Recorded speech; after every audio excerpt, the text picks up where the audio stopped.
Hi, everybody. My name is Greg Katz, and welcome to WeAreSC.com's Inside the Trojans Huddle, where we tell it like it is. Friends, Inside the Trojans Huddle is a game-like panel discussion with WeAreSC columnists, staff writers, historians, and editorial board. First, we start off with a pregame show where we introduce our panel members for this edition of Inside the Trojans Huddle, and then give you the latest USC Trojans football news. First, let's meet this week's panelist, Marc Kulkin, WeAreSC columnist who writes the Monday Morass, Yay or Nay, and Sunday Takeaways, in addition to regular season football and basketball practice reports. Kevin Bruce, former all-conference linebacker and team captain for the 1975 USC Trojans, and WeAreSC columnist who writes the defensively and offensively speaking after every USC game.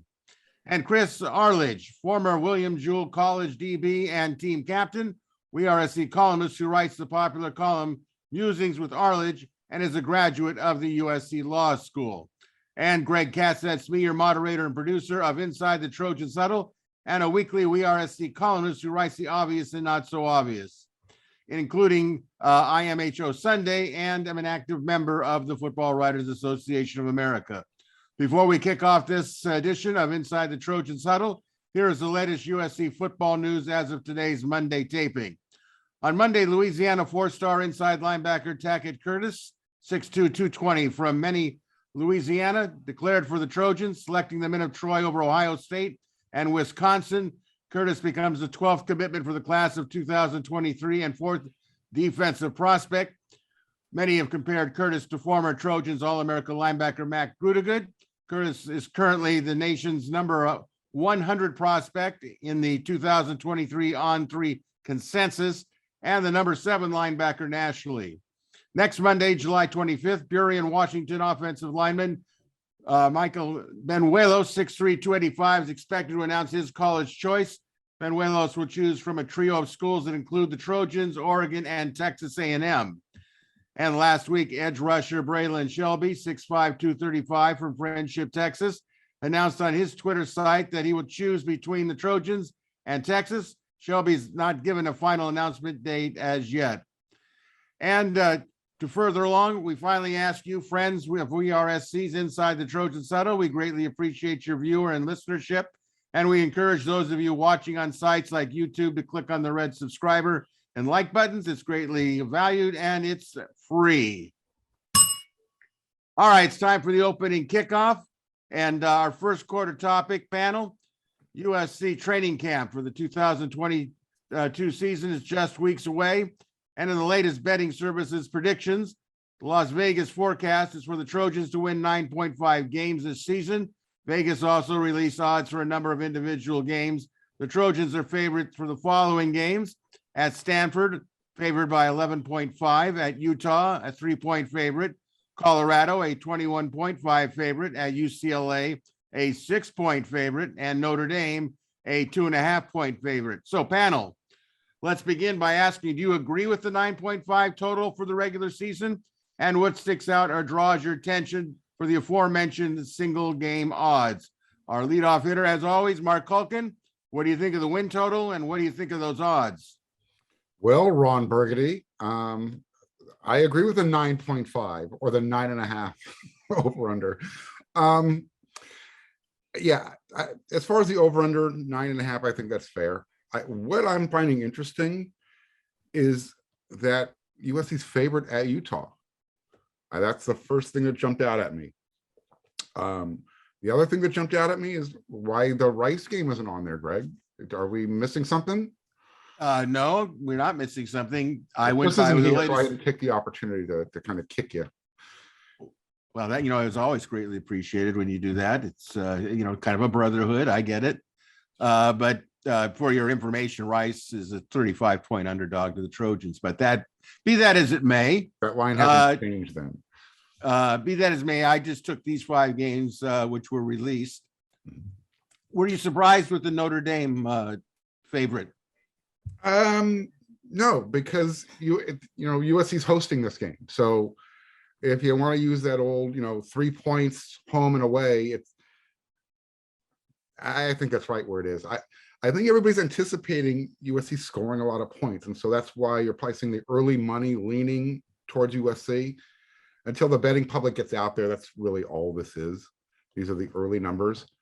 But again, the one that really jumped out was the USC going into Utah, being a field goal favorite. And I'm fine with USC being anticipated to win 10 games. Well, before we get to Kev, good to have you back as always. Absolutely. We didn't get a chance to talk with you. You're a former player for USC. Your thoughts, first of all, because we didn't get it, on going to the Big Ten. What do you think? Yeah, well, I like it.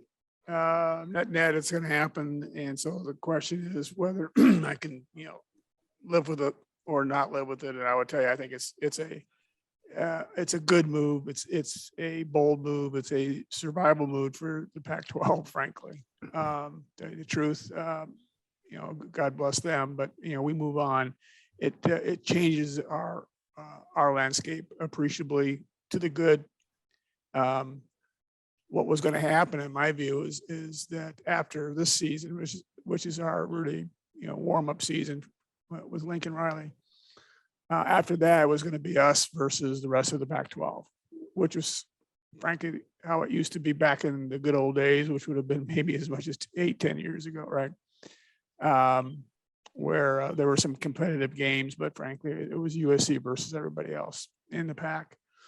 That's no longer the case. Once we enter into the Big Ten and schedule the games, have scheduled games in the Big Ten, then those are all going to be, I don't care who you play, those are going to be bruises and bumps and tough physical games every week. And, we're going to have to be geared up for that, which is fine. That used to be USC football. Kevin, all right, let's get to the question that Mark just answered. Do you see this team as a 9.5 win total regular season? What would you put it? Yeah, the 9.5 is kind of one of those wussy numbers. I have to tell you, it's either 9 or it's 10, right? Take your pick. And I don't think we do our fans watch this broadcast any favors by picking a half game, because there's no such thing, right? So is it 9 games or is it a 10-game win schedule? I'm okay with either one. Obviously, it's easier to say, hey, we'll win 9 versus we'll win 10, because there are some good teams on our schedule this season, and we're gonna have to go play some good football. And we don't know how good this team is at all. Nobody does. Hasn't played a down of football. So that said, I can see this team winning 10 games. They're going to have to win a couple of things at least have to happen. One, they have to play good football, both offense, defense, and specials. 1, 2, injuries. Going to be a key component as to how good this team performs, and in terms of full games and schedules, right? And for example, we're counting on a high scoring offense, largely predicated on skill positions, run the ball, and Caleb Williams at quarterback. If Caleb gets an ankle twist turn, maybe, not something serious, but slows him down, or actually, God forbid, miss a game or 2 or 3, throw 10 games out, right? We're still gonna have to show up. We're still gonna have to play football, depending on against whom, that we what might have a different, likely outcome. Against dreaded Rice, it ain't that big a deal, but against other teams on our schedule, especially away games, it is a big deal. So anyway, that's a long, somewhat winded answer, and I don't mean to be that way, but I'm okay with a 10 win schedule or a 10 win season. So what jumps out at you as far as these odds? Are you surprised by which one sticks out? Yeah, well, the way Mark already hit it, it's having us favored going into Rice. By that time, we're going to have a few games under our belt. We're going to know what kind of team we have, and we're going into a hostile country where we have not performed particularly well over the season, over the seasons past. Nor it has, up until last season, has Utah performed well in the Coliseum. So it's kind of one of those home and away situations. I don't see us as a favorite against Utah. I don't. So are you good with the Notre Dame 2.5? I'm never good with, no, I'm not good about it, but I can see where people might think about that now. But by the time that rolls around, it's later in the season, and in October. So there'll be a lot of football have been played, and we'll know exactly what the team, not exactly, we'll have a really good feel for how good this team is, what the good strengths are, what the weaknesses are, and exploit it. That one doesn't bother me as much as, frankly, the Utah spread. All right, I'll say that I thought the Stanford thing was right on, maybe even higher. Utah, like you guys, I think that I was surprised, especially there's so much that can go into it. Both teams could be undefeated, possibly. Colorado, I think SC will blow Colorado away. Little surprised that the 6-point favorite for UCLA. I would make it that high. Notre Dame, I see the Trojans as an underdog personally. Notre Dame is strong on both sides of the line of scrimmage. They have their offensive coordinator coming back. I know people are going to say, well, they have a first-year head coach. Well, he's not calling the offensive plays. Coach Reese, Coaches Reese. Yeah, well, you know what? I think that by the end of the season, they'll have worked out their issues, just like SC. We don't know what's going to happen to SC in their depth-wise by the end of the season. You know, I'm certainly going to hope the Trojans can beat Notre Dame. It would be great on national TV. And honestly, UCLA and Notre Dame could be the difference for Caleb Williams in his bid for a Heisman Trophy. It worked for Carson Palmer. So that's something to keep in mind as well. So as far as the 9.5 wins, I think that's about where I would go. Actually, I'm writing a column on it for next Sunday's IMHO Sunday on what is a good season for this team coming up. So we'll see. All right, let's move on. Here is the topic. Continue with the 2022 schedule theme and odds. What two games from the entire regular season schedule, non-conference or conference, do you consider a dangerous trap game or games? Kevin, we're going to let you start off. Yeah, you know, as I look at currently at the schedule, it's always going to be a trap for USC. Is always going to be an away game, to me anyway, or should be. And when I look at what we have here, golly, you know, the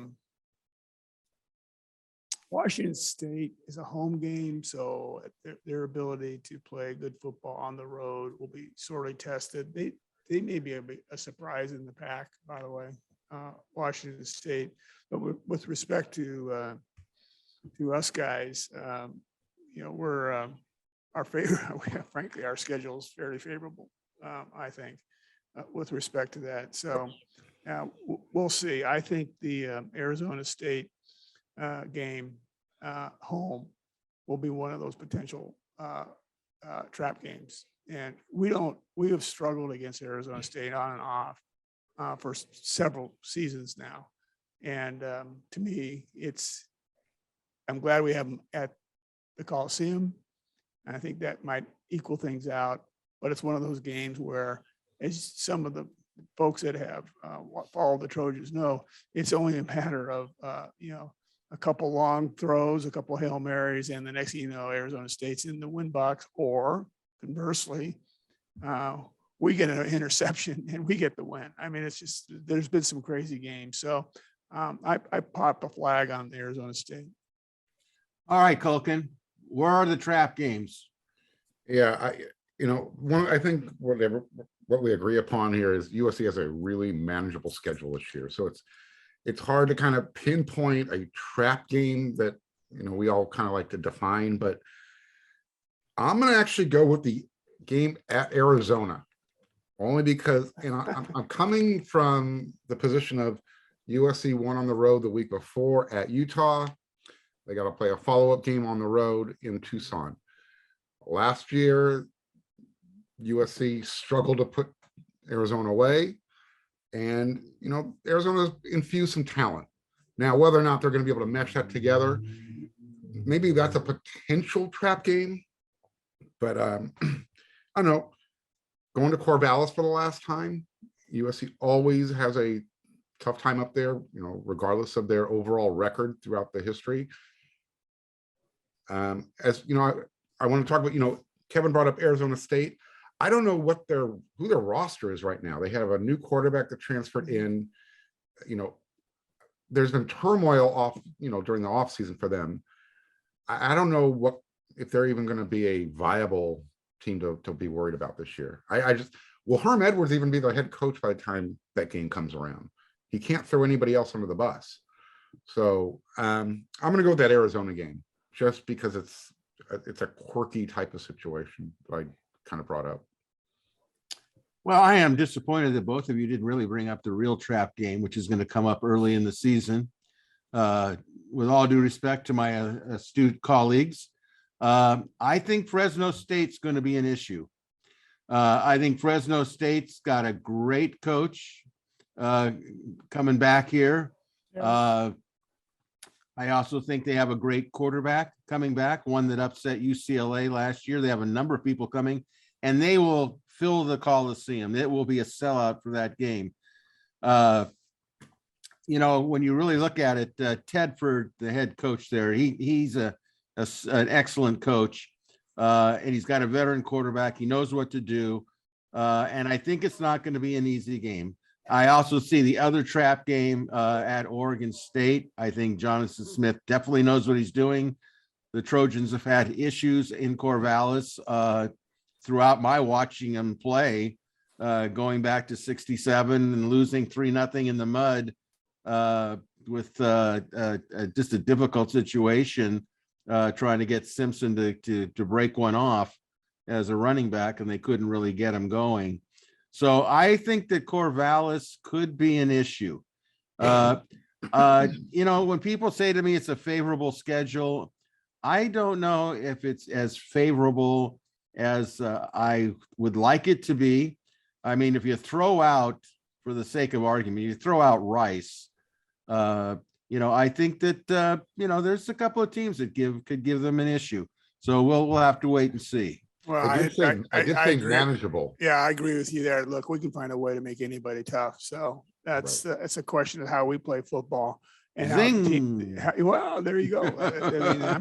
You got to look at the team and say, we don't know right now what this team is made of. And frankly, neither does the team itself. Here's what I believe. I believe they're going to be a heck of a lot better than last season's football team. Number one, number two, they're going to play tough football for 60 minutes. Those are two very different departures, both to the good for this team. What they do on the field, you know what? That's why we play the game and we keep score. That's a good point. So with that in mind, let's keep moving on. Halftime. All right, here's your question. Something that always gets USC fans' attention. Recently, the athletic department sent out a tweet asking fans to give their opinion on two different types of jersey uniforms. The choice was the jerseys that the Trojans currently wear and those that were worn from 1972 until after the first year of the Pete Carroll era. Now, taking a look at the jersey options panel, which do you prefer? One, the current jerseys with the gold stripe over the shoulder with the player's number attached on the outside bicep portion of the jersey, or two, the jersey with the 3 gold stripes around the side of the upper biceps below the shoulders with no numbers attached to the sides. Kevin, you're in a unique position because you wore the jerseys with the stripes on the biceps, and you now see the jerseys that were worn before you came to USC. So as a player, or as a fan now, what do you like? Yeah, it's actually a really good point. And in my backdrop, you'll notice that's some of what the stripes on the bicep portion of the jersey look like.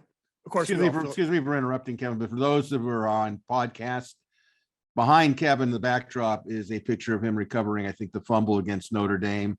And those are the jerseys, by the way, that Kevin wore when he was playing with the three stripes on the biceps. So continue. Forgive me for interrupting you there, Kev. I appreciate you coloring that up. So so you can see what that looks like. It's a good looking uniform and a jersey. I happen to like the shoulder pad jersey with the number. Tell you the truth. So if I had a preference, I would wear that because I didn't wear it before. Well, Mark, I know that you have an opinion on this. So what are your thoughts on which jersey would you like to see? You know, I tend to lean toward the crescent on the shoulder. I really like that design, but that old school bicep three stripe, really clean, just old school look, white socks, black shoes. I would never be opposed to them coming out of the tunnel dressed the way Kevin used to dress. So you can't lose. I mean, there's literally no wrong answer. So you just got to go alternate every other game, every other home game. Crescent shoulder, biceps, crescent shoulder, bicep. That was a very poor politically correct statement. But it's the right answer. It's the wrong answer, and I'll explain why. No, it's the right answer first of because all- UFC is going to sell more jerseys. Wait a minute. Wait. Okay, now that's the point. They will definitely sell more jerseys, but I will tell you that I am in agreement that I like the shoulder stripe that goes across. I was used to that when SC came out. Now let me just tell you something about this, about the three stripes on the biceps. USC was coming off 2 consecutive 6-4-1 years. And McKay wanted to make a change as part of attitude. I remember when they came out of the tunnel with that uniform with the 3 stripes on the bicep. And my first thought was, what are they doing? But there was so much frustration at the time that they wanted to have a new beginning, so to speak. The fact that that team was one of the greatest teams, arguably the best ever in college football, I didn't care at that point. It was just win, baby.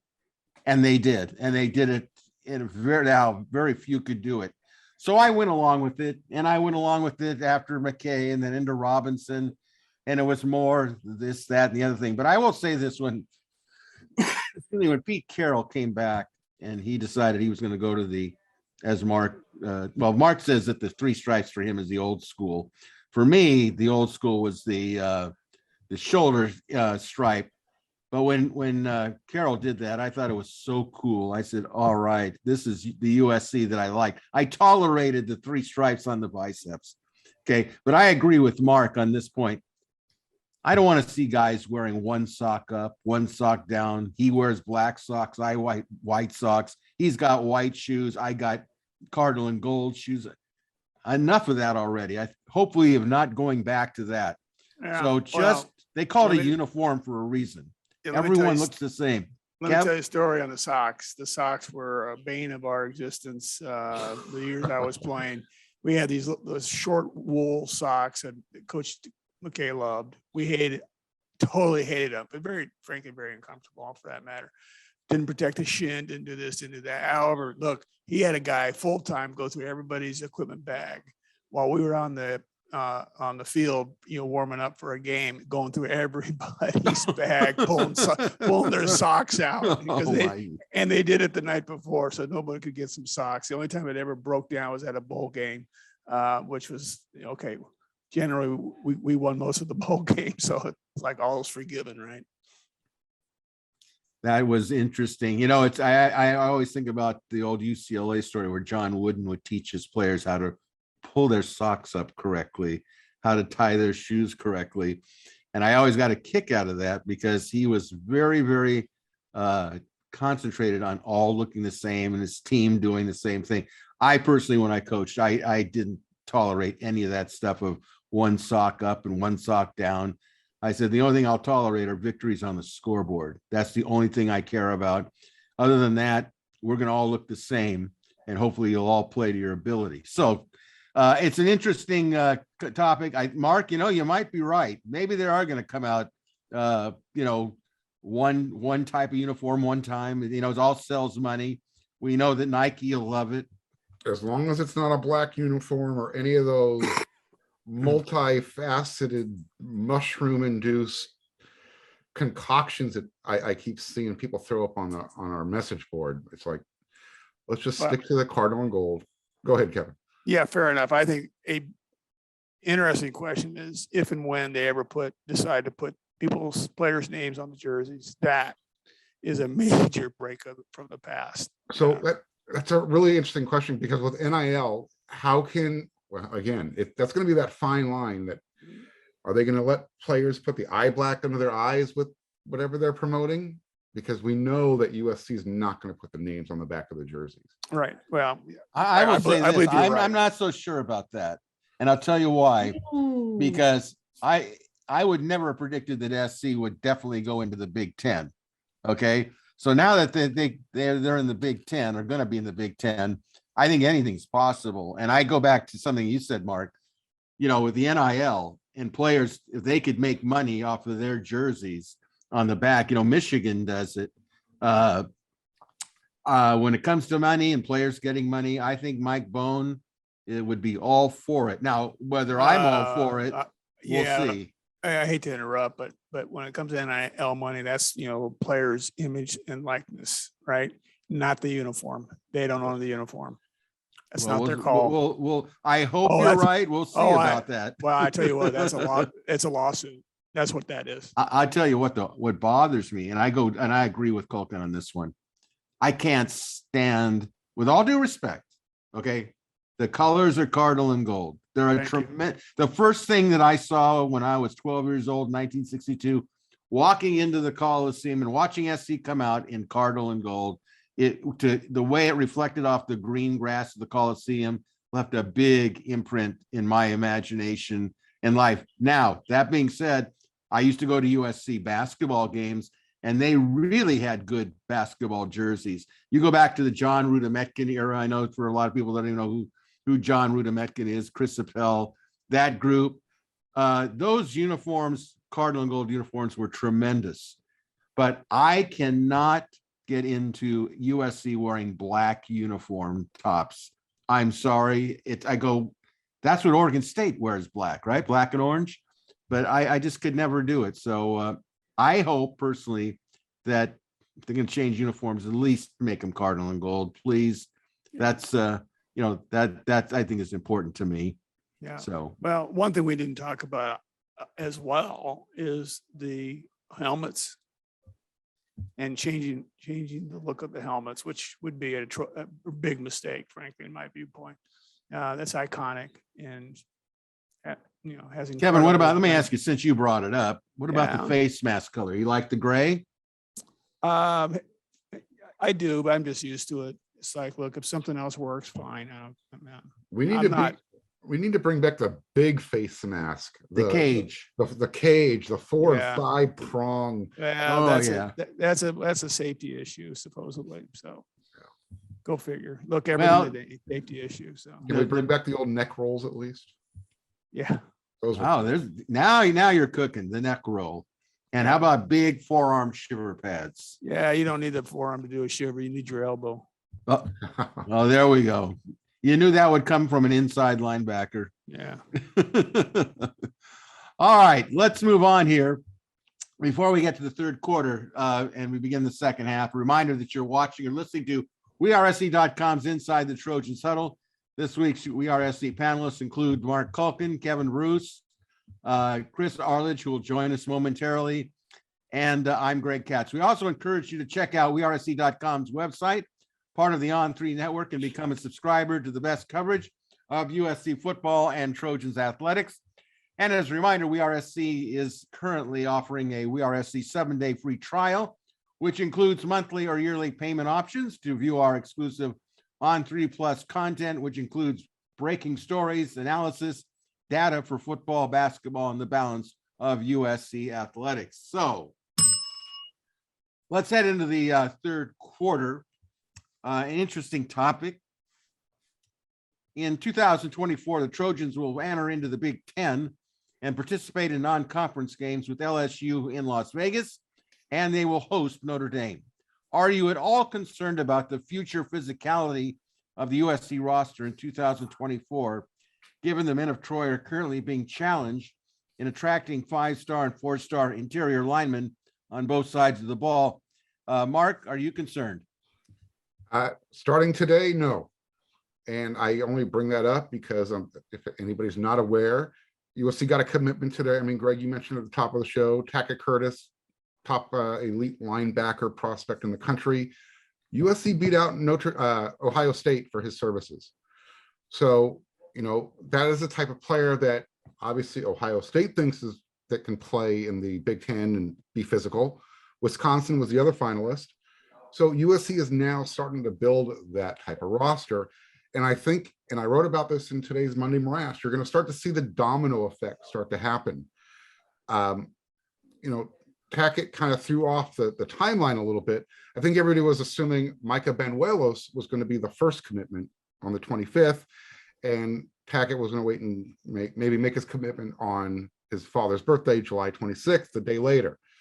So don't worry, Tackett, I'm not upset at you that you screwed up my timeline. Nevertheless, if Micah is the next domino now to fall into place, Braylon Shelby has USC and Texas as his final two as a defensive lineman. All of a sudden now, USC is getting that type of roster that you're alluding to. So when 2024 shows up, USC I think is going to be prepared. And let's not forget the transfer portal. They're always going to have that resource to work with now. So you can literally fill in holes. If you got a hole in the wall, there it is. Instead of pulling out the toothpaste, you can actually now go to the transfer portal and get some real spackle and reinforce the hole that you left. All right, Kevin, you played on some really physical football teams that I know what physical football looks like. And you were an integral part of that in 1974 and 75. You know what that means going into the Big Ten. You know what and it's not like, okay, we play Ohio State, and then that's the physical game, or Notre Dame. You're going to face a series in the Big Ten game. I mean, look, if you're a USC fan, you definitely recall recent bowl games against Wisconsin and against Iowa. And, that's what you're going to get. When you get Ohio State, you're going to get tremendous skill players along with that. Are you concerned about getting into the Big Ten in 2024, the current commitment rate that SC's on? Yeah, I will tell you that it is a real issue. The type of football played in the Big Ten, it is very physical. They have, depending on the school, the team, a good number of skill players. They can put out, they do put out some really good football teams. Not every one, of course, and but what that means is every week the Trojans better be ready to play an entire 60 minutes of football, and it's going to be physical. And you can't finesse your way through a game. You're going to have to line up, and you're going to have to be able to play heads up football the whole time. I will tell you, in my 4 years, we played a lot of Big Ten schools, including Ohio State, multiple times in the Rose Bowl. And let me tell you what, I got the scars over both eyes for playing in those games. Lord knows what else I got as a result of that, but whatever. And it's a real deal. These are tough teams, even when their records aren't great, they pride themselves on playing physical football, and they do.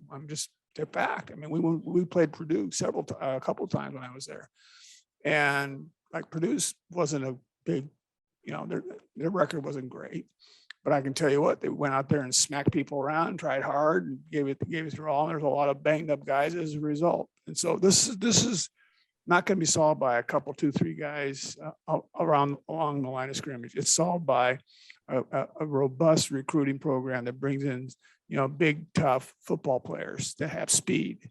In other words, your 4 or 5-star guys along the line of scrimmage, both the offense, defense, right? It also requires that running backs are stout because they're getting banged around really hard.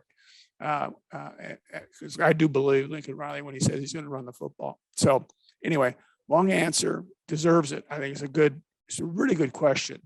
The Big Ten is multiple styles of football.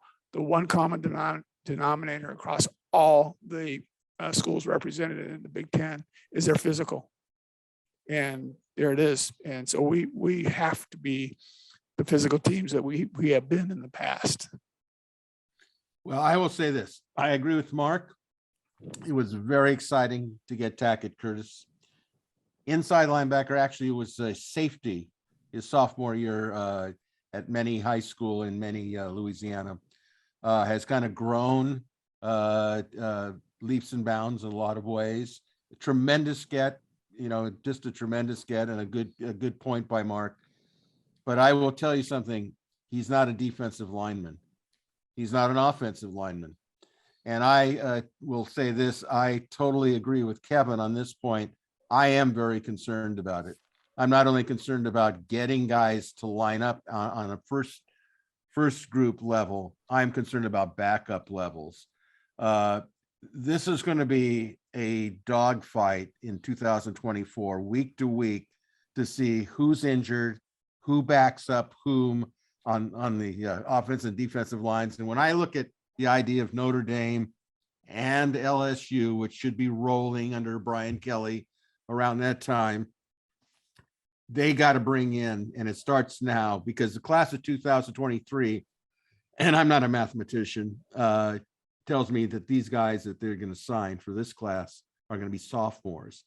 And you need time to build them up, especially along the offensive line. So it is not the greatest thing, but I think getting a Tackett Curtis does say we can get people from that Ohio State's recruiting.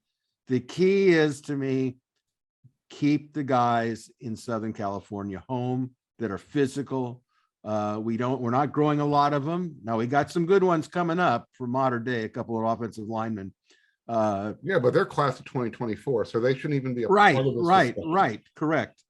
So that's But- why I went back to the transfer portal. That's what's going to be Lincoln's ace in the hole. And also, yeah, the Big Ten, no doubt, they play more physical, but let's not, I kind of feel like we're still stuck maybe a little bit further back when we're watching the Big Ten from the glory days of 3 yards and a cloud of dust. They're not the same Big Ten. You alluded to it, that they play different styles. I think they're more, why can't we say that USC's style is going to force the rest of the Big Ten to have to be more offensive minded? If USC has a 3 touchdown lead, I'm not saying it's going to be like that every game, but now all of a sudden that physicality doesn't get to dictate tempo and how the game is played, even in November. I don't think that's true against Ohio State. I don't think it's true Ohio State's against. closer to USC style than Well, I get everybody that. else in the Big Ten. Look, guys, I mean, let's face it. We're rebuilding this team.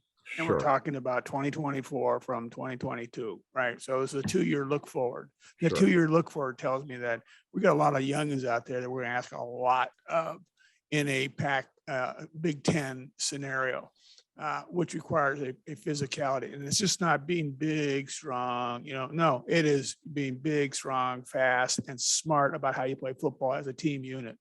That's requires this team to mature in the time ahead of it in just 2 years. That's not a lot of time to get a team that good.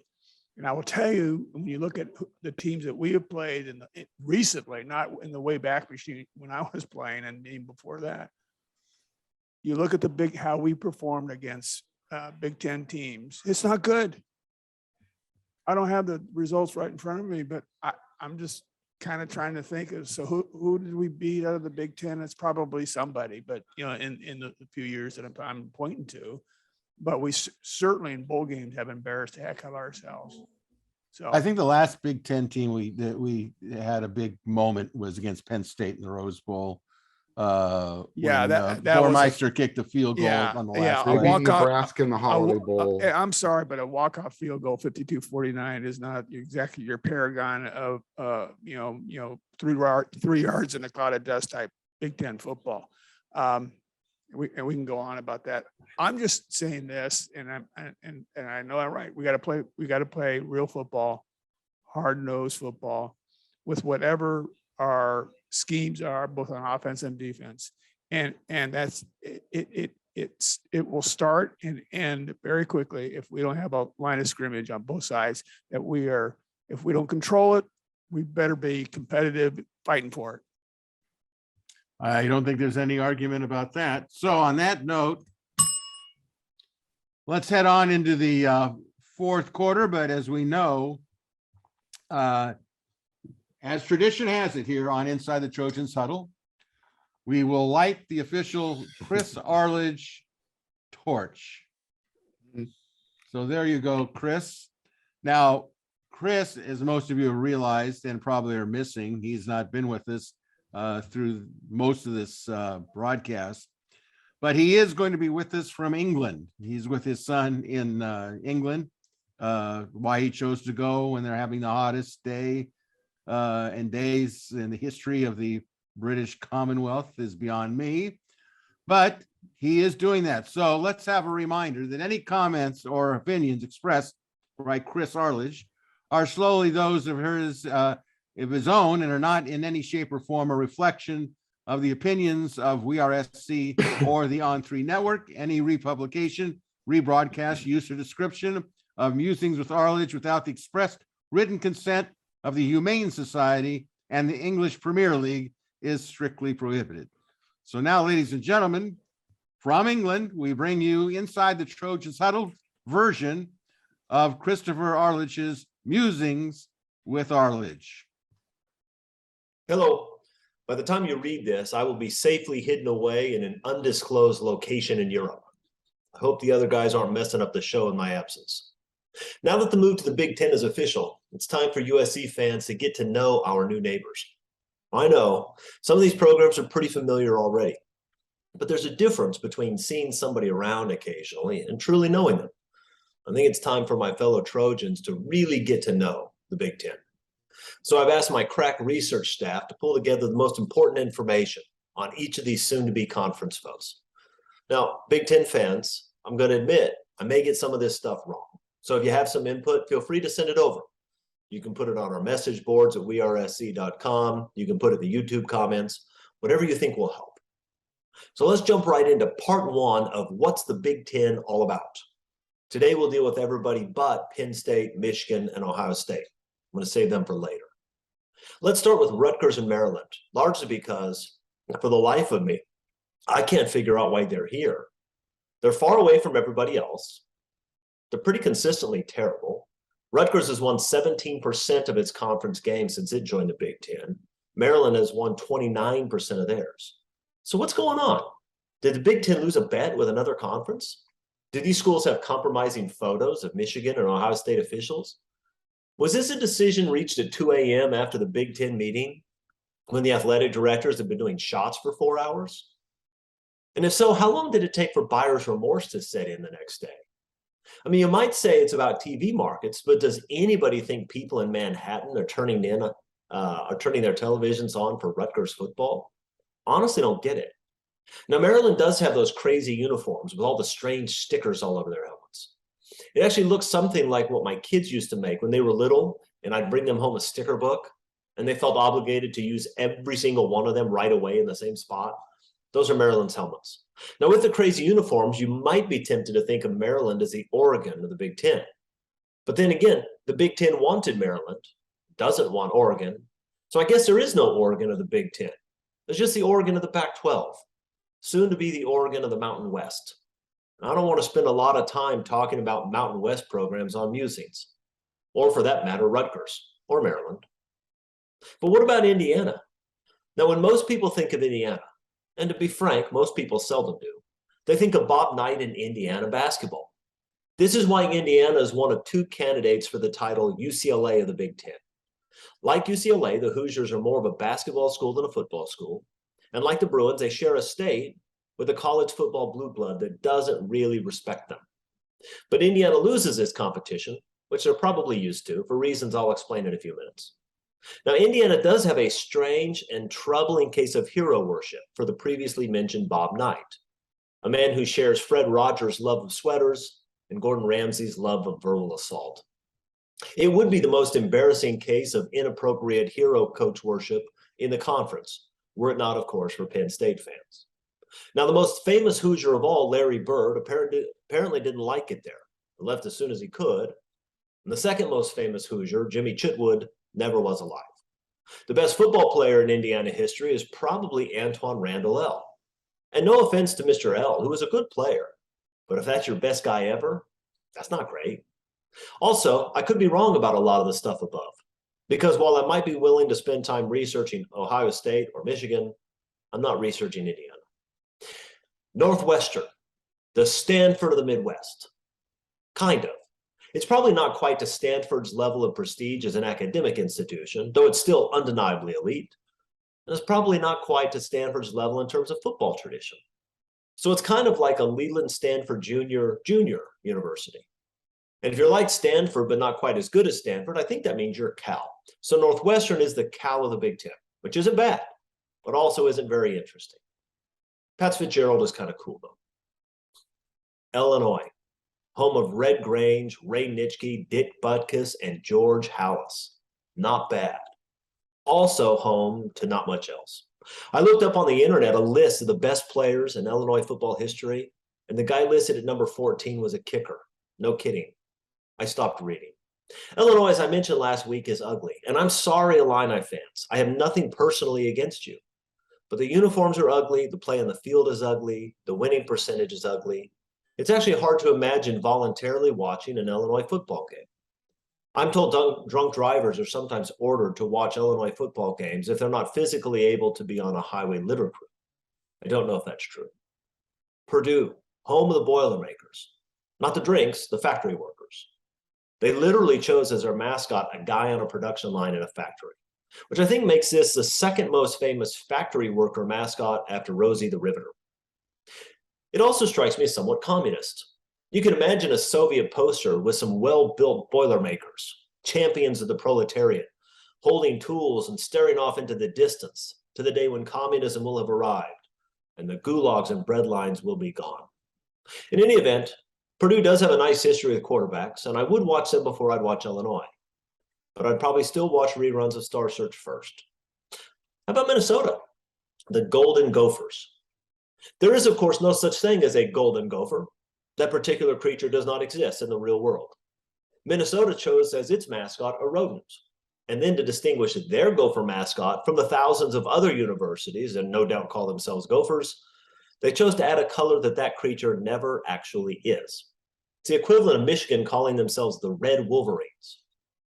Now taking the field, your Purple Bears. Fun fact, gophers consume 60% of their body weight daily. This is also true of most University of Minnesota co-eds.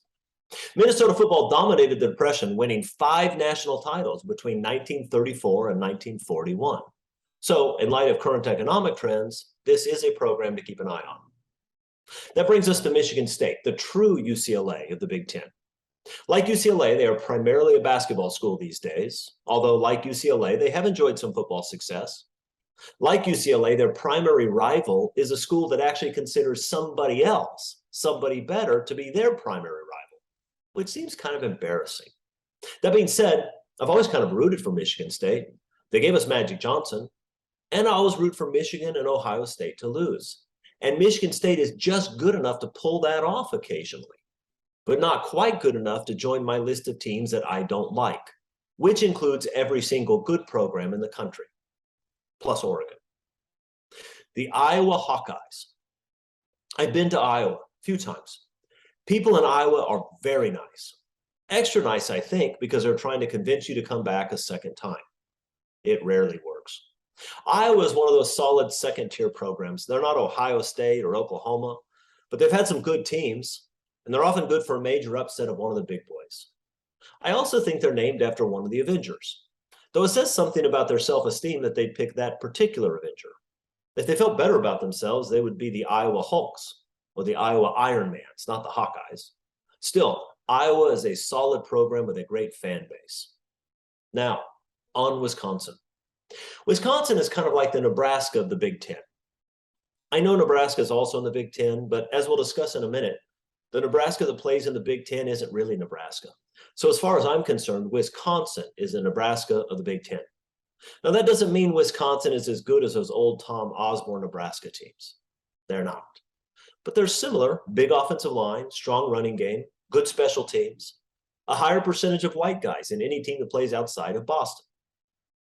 Wisconsin is a good program. I respect these guys. They know who they are, and they stick to the blueprint. Side note, Wisconsin is the Badger State, as you all know, but not because of the animal. It's actually because of lead farmers who used to live in holes in the sides of hills and were nicknamed badgers as a result. As for the animals, I did some research. According to the Milwaukee Sentinel Journal, there is no badger expert in the Badger State. But, true story, a few years ago, a professor and a grad student from the University of Wisconsin did a study of badgers in Wisconsin.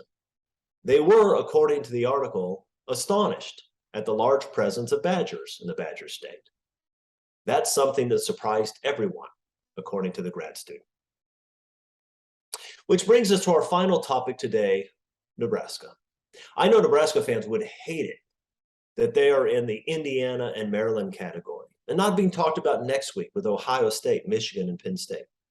But let's face it, Nebraska is by far the most disappointing team in the Big Ten, and probably the most disappointing team in the country, not coached by Clay Helton.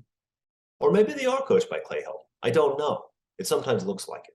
What I do know is Nebraska is one of the all-time great programs, a blue blood with a storied history, classic bowl games, and national championships. They're also under 500 in conference since coming to the Big Ten. And I just don't see how they right that ship.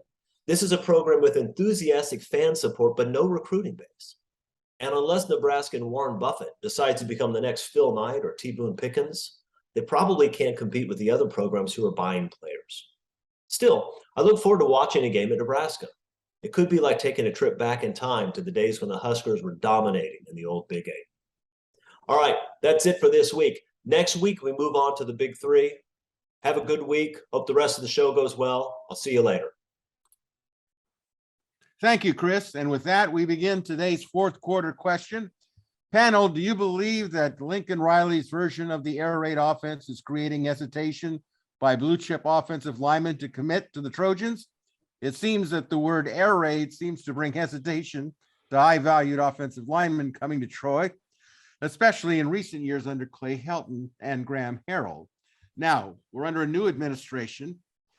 Do you guys think, Mark and Kevin, that this, shall we say, air raid hangover is still with us, and that offensive linemen of the 5-star and 4-star variety, or maybe even 3 stars, hesitate because of that type of offense? Mark, what do you think? You know, it's a great question, but I would like to table this one until next year. Because if USC wins 10 games and they're still having the same struggle, I think we have to start looking in another direction. It's not air raid anymore. It's NIL.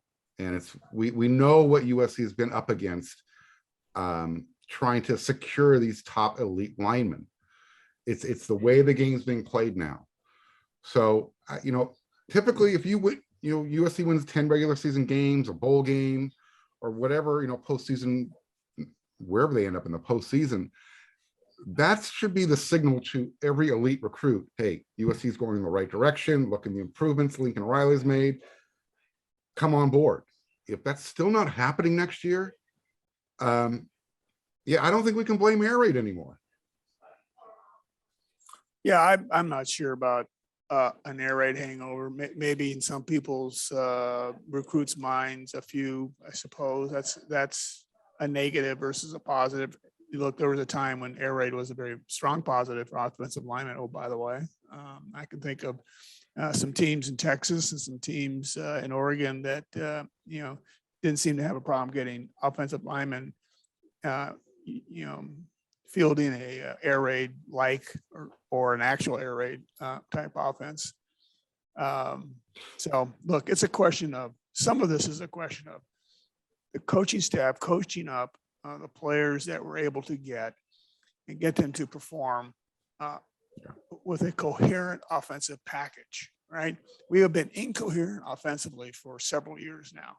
We don't know what's going on up front. And if I don't know what's going on up front, okay, that's not a big deal. My days are long gone. But if the guys that are on the team don't know what the hell they're doing up front, and that's a problem. And that's what I see a lot.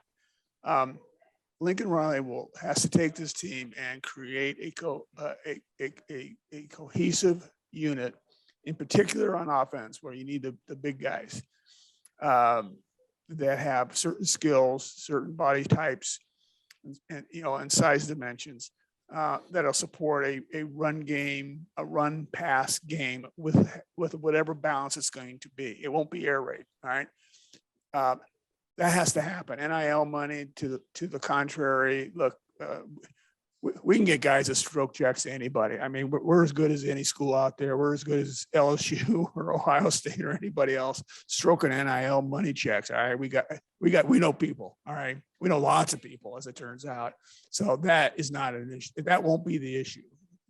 The deciding issue is, where are the football players up front in Southern California, or just say California for that matter, Northern and Southern California? Where are they?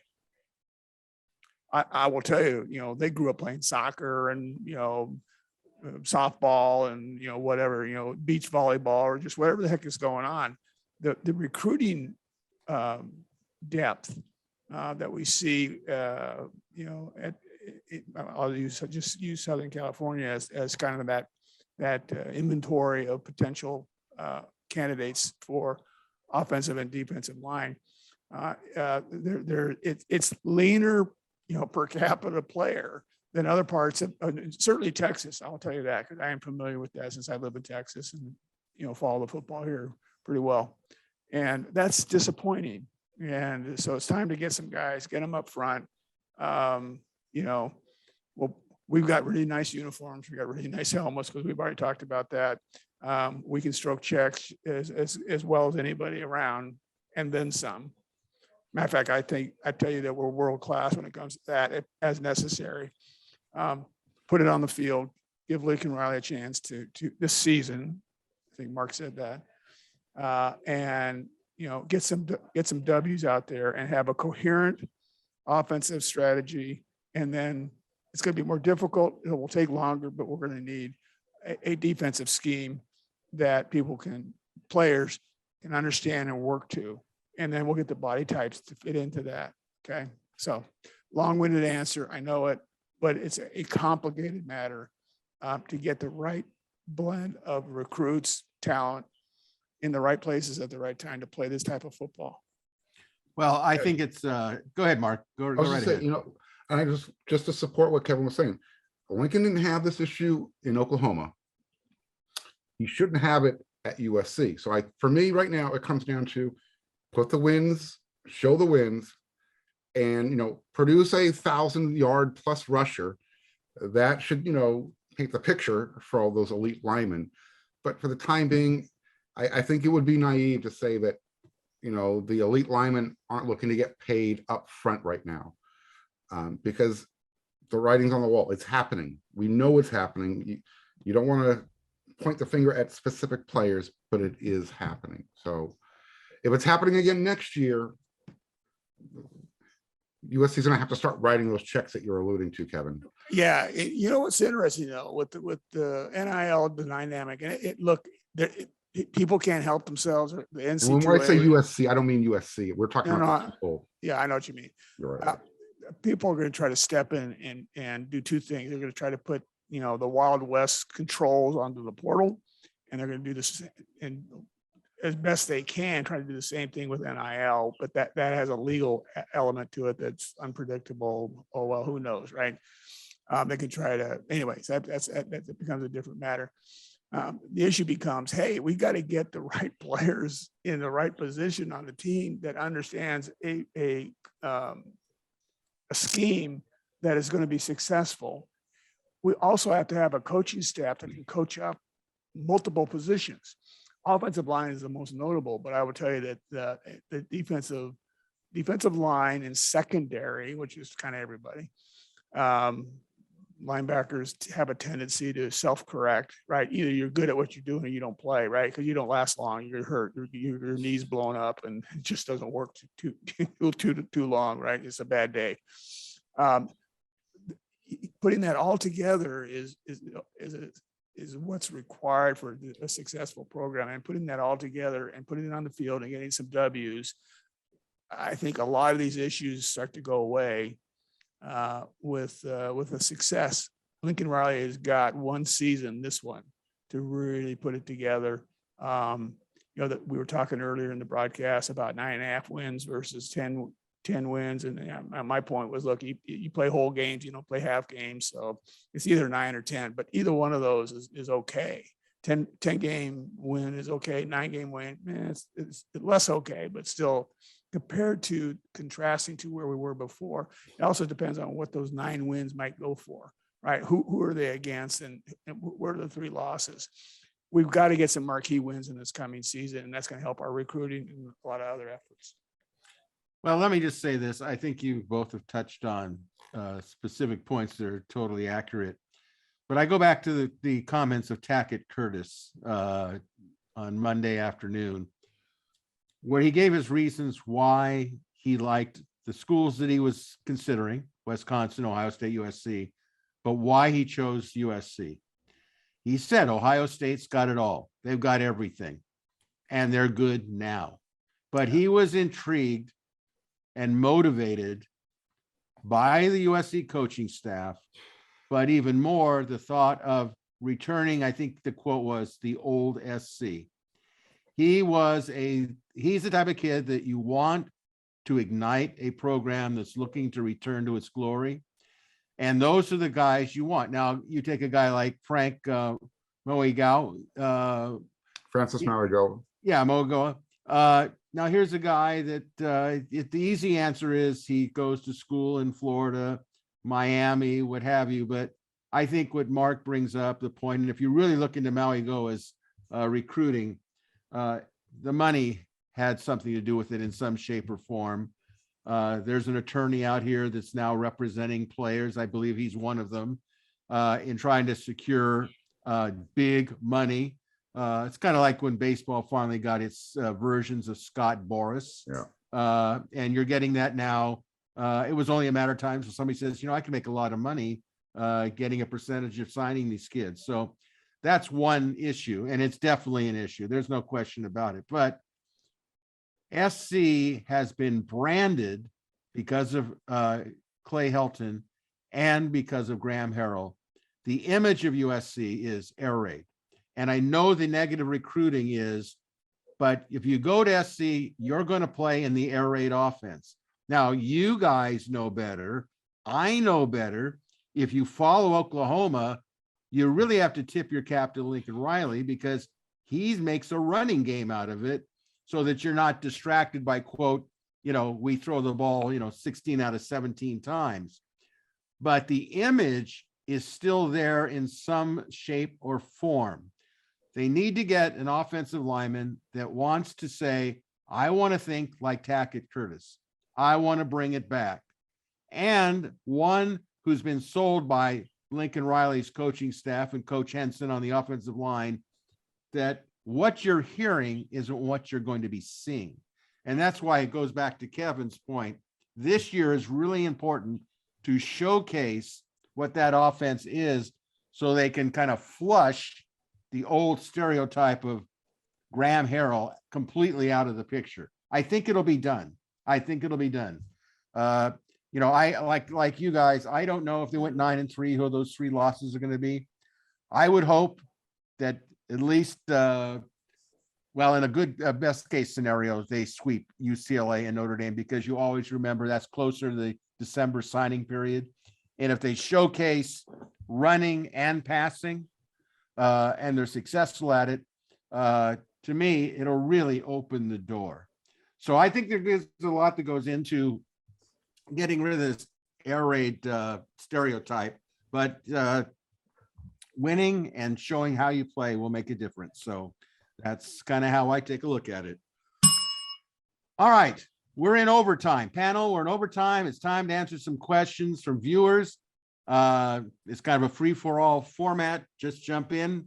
If you'd like to submit a question to the panel, you can do it by going to the We Are SC message boards, the Gary P. or the We Are SC members message boards at wearesc.com. From there, you'll see the topic thread regarding questions for Inside the Trojans Huddle. So let's get to it.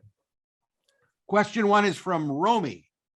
Who can we contact to offer fundraising opportunities? Well, you can always send me a check. Well, I was going to say that, but you jumped in. Sorry. I think I know where Mark was going to go with it. Mark, where somebody wants to sit there and they want to be a part of the funding for players and stuff, who do you think they should contact? So this question was perfectly timed because I literally just received a text message from somebody who is showing me Texas Tech football players are receiving a 1-year, $25,000 renewable NIL deal from the Matador Club, a donor collective. I don't know the name of USC's collective yet, but once I do, I will let everybody know, and that's where you can start making your donations. All right, I will go. Texas Tech. Well, there's a Not lot of money in USC. Texas, brother. What can I tell you? I mean, there's a lot of money out here. Well, I will say this. If to answer this question from my perspective, contact the USC athletic department, Mike Bone. He'll definitely know where to direct your Started, attention. stay doubted. He'll, like I You said, got to start he- somewhere, right? Well, yeah. Well, I think that the people that will know are the people who are running the department, and they'll be more than happy to direct you to the people that can allow you to make a contribution there. Okay, question 2 from Touchdown for USC. What would it take for D1 football to sever ties with the NCAA and become self-governing? Wow. I think they're already doing it. Yeah, I think they've been castrated and they just don't even know it, or they don't want to admit it. They don't want to admit it. They know it. Yeah, Yeah, yeah. you're right on that. We're not decades away. We're not even, I don't even think we're 5 years away. I think we're just a Yeah. couple years away from having 3 super conferences of 20 teams per, maybe 22 teams per, and then that's it. It'll be interesting to see if that UNLV game is still played in 2027. Yeah, fair question. And it's a brand new day. NIL changes everything. The portal changes everything. Basically, it's like your entertainment package includes NC2A, collegiate, D1A. I'm showing my ears. D1A football, USFL, and NFL.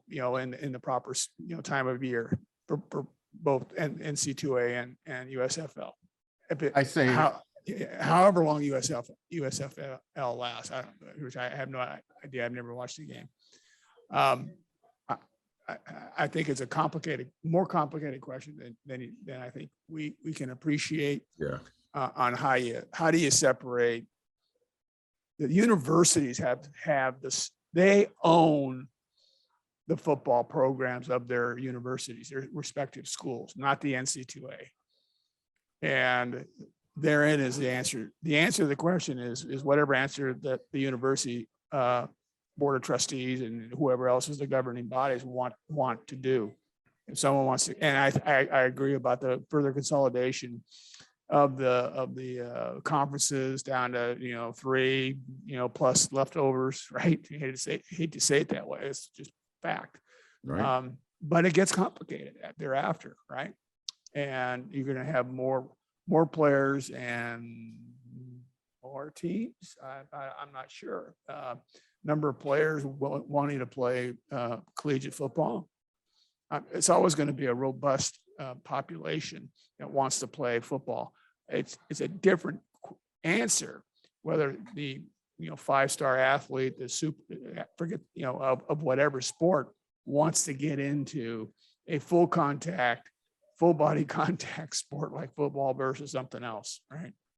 So we'll see. In the meantime, I'm going to enjoy every game USC plays when they play it to their utmost, and that's what I'm about.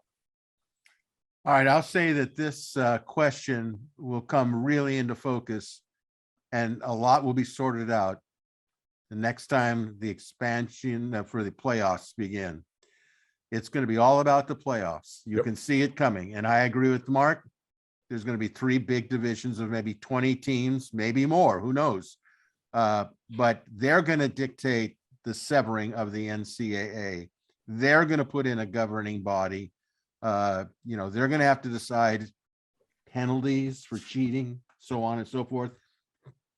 I'm sure the NCAA would say, fine, you want to handle that? It's all yours, buddy. You take it over. But it's all going to come depending on how big that playoff field is. I used to think it was going to be 12.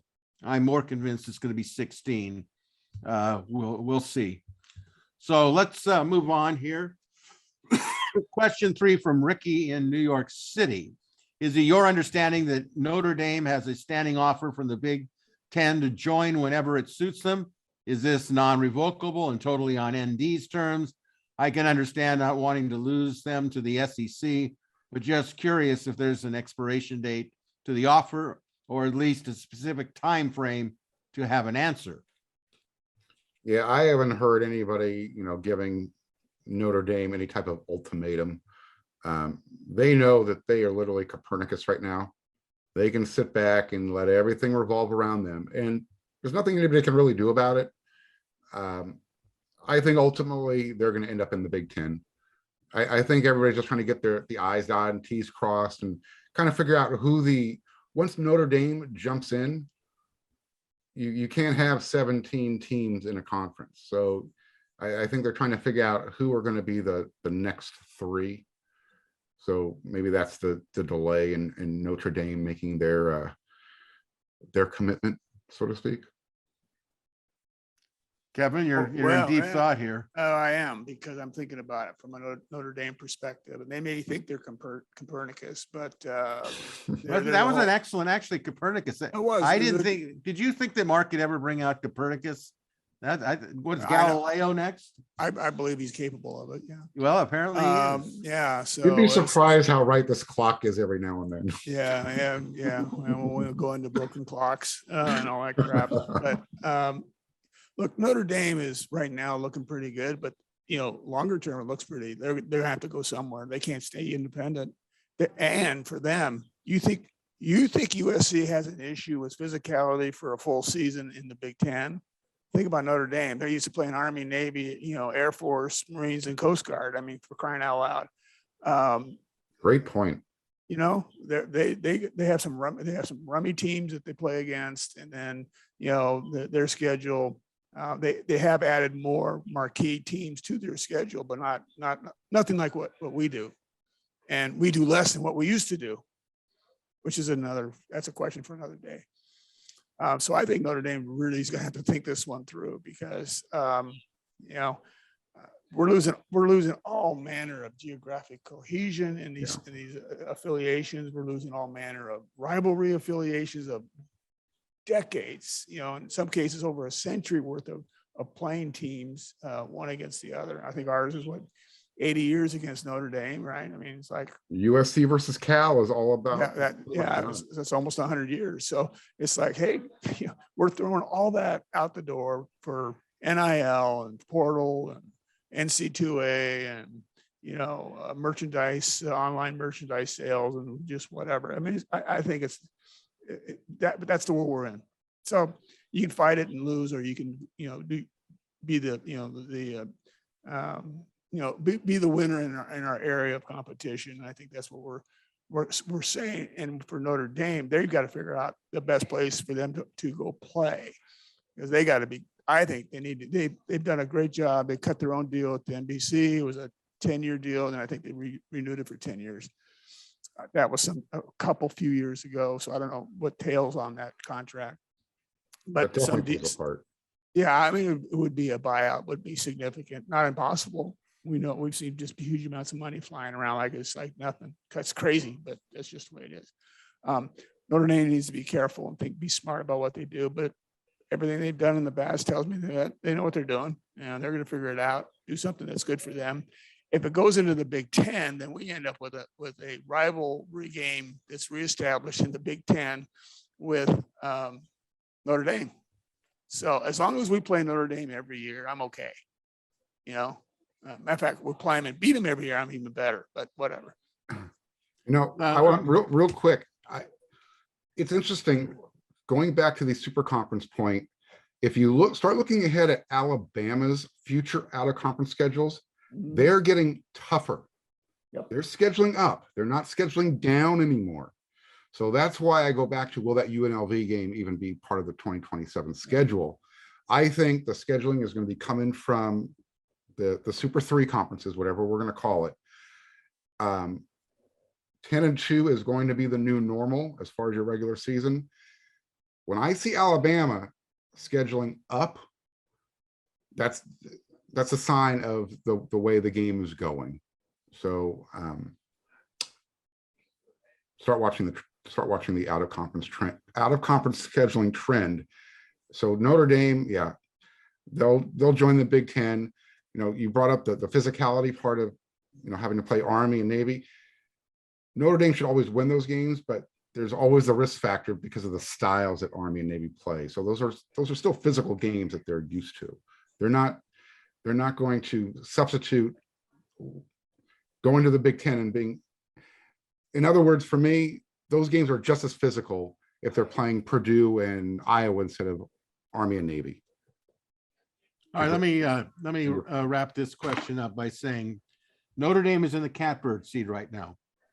Okay, but it isn't going to last long, because once the expanded playoffs come to be, that's when Notre Dame's going to get serious. Can you imagine a scenario where Notre Dame is told, you got to be in a conference or you're not going to be part of the playoffs? It's just that simple. And we all know that the playoffs are very important to Notre Dame. They live for the idea that they are national championship contenders every year. So I think that Notre Dame is in a smaller window of opportunity. I think they will go to the Big Ten. And the reason for that is no way is Notre Dame and their, should we call it academic prowess, going to mix in with some of those schools in the Southeast Conference. I'm sorry, it just isn't going to happen. And I do think that the rivalry with SC and Notre Dame is going to stay. You know, they could put it on the same day that Michigan is playing Ohio State. There's all sorts of fun type of things they could do with that. But I think Notre Dame, unless they want to stay in full time with the ACC, it doesn't make sense to them not to go into the Big Ten. They're just playing a waiting game. The people that are really on the hook for this are schools like Oregon, Stanford, and Washington. I think that they probably, the Big Ten's not going to go with 17 teams. Okay, they're going to go with 3 more. And I still think that those teams are in a very precarious situation, because they might find out with the TV contract and being obligated to for the next 2 years. We'll see how that plays out. So let's continue on here. Question 4 from Gilbert, Arizona, Trojan in Gilbert, Arizona. Greg, do you anticipate USC bringing in any more transfer portal players before the start of the season? If yes, at what positions? You know, I don't really think there's going to be a lot of additions, at least from what I'm being told. Although there could be some JC transfers, but I heard Lincoln Riley say the roster is basically set. Anybody want to add to that? And then we'll get to our last question. Not unless somebody shakes out of the tree that can actually have an impact this year. That means they would have already, made their intent known earlier and just kind of lay low. Or, you can come in and have an impact being, part of that practice squad, knowing you're going to be playing the following year if you have to redshirt. I don't know if there's anybody out there right now. Maybe an offensive lineman will shake loose somewhere. Other than that, I'm with you. I think the roster is essentially set. All right, let's get to our last question from Redondo Beach, SC. We might have touched on this one, but we appreciate all the listeners and viewers asking questions. We try to get to them. This question is, does Heritage Hall realize we need a collective to compete for elite line talent, or are we trying to everything else first before what already works? If a kid gets drafted within the first 20 picks in the MLB draft, he's going to get paid a lot. College football is now in a similar economics, it appears, I think we'll continue to lose out on O linemen no matter if we win this year, go to the Big Ten or whatever. The Miami Booster, Texas A&M, Oregon, et cetera, are paying their offensive linemen, and we're not. If it's not unethical, illegal, then why can't we buy ourselves a decent lineman or two like our competitors? Comments? I think we are, or will, and trying to. So the question is a good one. It's a fair one in today's environment. And as I said earlier in this broadcast, look, we can stroke checks as well as anybody. Matter of fact, I think we're world class when we want to be. And it's not lost on any of the coaches and administration in the athletic department that we need some linemen, both O-line and D-line. Yeah, I think that long shadow that's been hanging over USC is finally starting to drift away, and the light's shining. USC and the people that need to know what to do, they know what needs to be done. For whatever reason, their interpretation of NIL and doing the behind the scenes check stroking it's being played very slowly. I know over the past weekend that current players, they're being brought in and they're being asked what needs to be done. What can we do for you now? The number one feedback has been, hey, we want to make sure our families can attend every road game. So that type of stuff's being taken care of behind the scenes.